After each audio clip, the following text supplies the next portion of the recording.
Hello everyone, Ty and Charlene here. Did you see the first part of Dr. Brad Week's presentation from Truth About Cancer Live Orlando? Well, we're back now with part number 2. Last time he covered the importance of corrective medicine versus corporate medicine. This time he'll be covering his favorite acronym, NET, Nutrition, Exercise, and Thought. And so part of the sub-theme of this talk is not only to understand that symptoms are there to help you, but to understand that your medical doctor, your holistic corrective medical doctor who's trying to help you, is being considered a medical terrorist. He or she is funneling funds away from corporate medicine by teaching you simple things to do, and they're being picked off right and left. I'll describe briefly how my license was attacked in 2012 and how anytime your doctor stands up to do what's best for you and not best for the corporation, they typically are considered a terrorist. So that's the law in the state of Washington. And what we've been doing is, my license, by the way, I was attacked because I was deemed a theoretical risk of harm. Because the doctor who was examining my work, he acknowledged that everybody got well and there was no harm done, but he didn't understand how I did it, and therefore I was lucky, and therefore I was a theoretical risk of harm. But it's really a concentrated effort to take medical doctors who are not doing corporate medicine out of the game.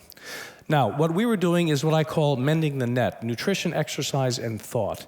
If you look at the graph there, we see that most of what keeps us healthy is the net, nutrition, exercise, and thought.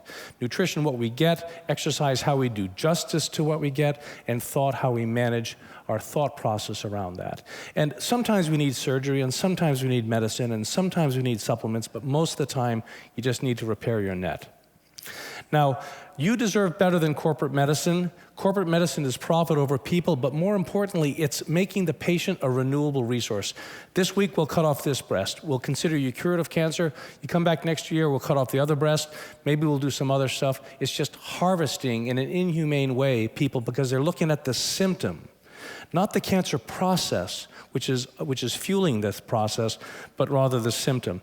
And the standard of care, please understand that the standard of care is not created by best science. It is specifically created by insurance companies. They tell the thought leaders in the academic world what they will reimburse.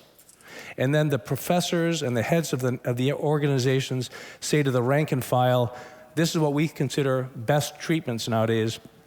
But they don't say that it's being informed by insurance companies. So you need to know that when your doctor says, I'm just giving you the standard of care, what he's saying is, I'm working for the insurance company and I do what they tell me to do.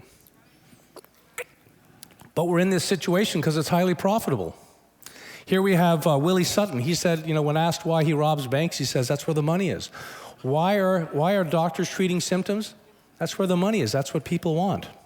The other rule to understand in medicine is that if it's not a profitable solution, it will be ignored as a problem. If you can't make money on the problem, nobody's going to talk about it. Okay, that's why mending the net is not talked about. The nutrition, exercise, and thought, nobody gets rich helping people with that. So I like this graph. Corporate medicine is the puppet master, big pharma and so forth. And we have the puppeteers controlling the government enablers. That's the CDC, the FDA, and so forth. These people should be accountable to the voters and are not. I'm tremendously excited to get the CDC cleaned up. I think there's a lot of problems there we've seen in the vaccine studies. But we have to be advocating as citizens to try to make these government agencies work well. Here's just one quick example. I read this article in 2007. I contacted the author. He had published that just breathing oxygen would help your red blood cells develop, and you don't need to spend thousands of dollars on EPO drugs. I said, this is great research. He says, that's been published for 5 years. You're the first person to call me.